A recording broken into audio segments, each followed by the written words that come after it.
Imagine, if you will, a tank that could be launched from an airplane and glide down to the battlefield. Sounds like a pipe dream. But today in the garage, we're going to take a look at the manifestation of that imagination with the M22 Locust. Joining me to talk about the M22 Locust is none other than the man himself, the Chieftan. What can you tell me about this incredibly tiny tank? Well, it was either a great idea that was never really allowed to prove itself, or just outright a terrible idea. Of course, the US military developed the airborne forces, so somebody had the great idea. Not sure, if you're going to be throwing people out of airplanes and all they have is their rifle and what they're carrying on their back, why not give them a tank? Even a little tank is better than no tank at all. Now the problem is, if you're going to be landing at an airfield with a large transport aircraft, a significant asset, you probably already own the airfield. In which case, why bother bringing a tank? So after thinking about this, I realized this was pretty much a stupid idea. They looked across the water. The British Army already had the Tetrarch and Harry Hopkins light tanks, and they had a glider big enough to carry it, the Hamilcar. So after having built 800 of these, they said, okay, well, let's give a bunch to the British.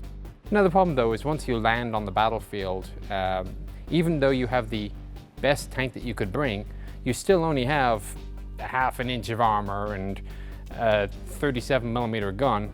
Whereas the Germans are still driving around in their Panthers and Panzer IVs and Tigers. So all you're doing is just giving them a little bit of target practice, really. They could pretty much crush this tank.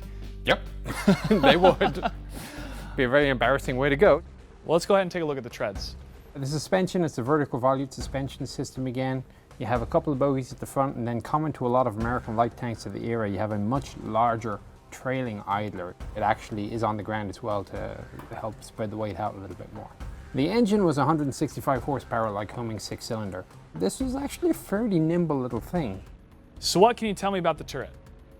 It's small. It fits 2 people. The gun is a 37mm M6, your standard gun found on light tanks of the US Army. Fired a somewhat useful canister round, kind of like a shotgun shell of 37mm in caliber. I also had an armor-piercing round if you came across a half-track or something really small like that, and you could find a very small little HE round, like lobbing a hand grenade. On the plus side, if you're going up against infantry, it's more than enough to cause some hassle. If you meet anything that actually has a gun, you're not going to be able to stop it. So how does this tank actually work in World of Tanks? It's small and it's fast, which means it's hard to hit. That's about all you can say for it. Really, the 37mm, even if you're shooting premium ammunition, it's not going to do a heck of a lot of damage. And in a tournament game and an esports game, its sole function is pretty much reconnaissance. That said, knowing where the enemy is no insignificant part of fighting. The M22 Locust was not the dream come true that the American military wanted it to be, but it's still a fun tank to play in World of Tanks. If you like a light, fast scout that is a premium tank for the American forces, make sure to check it out, and we'll see you on the battlefield.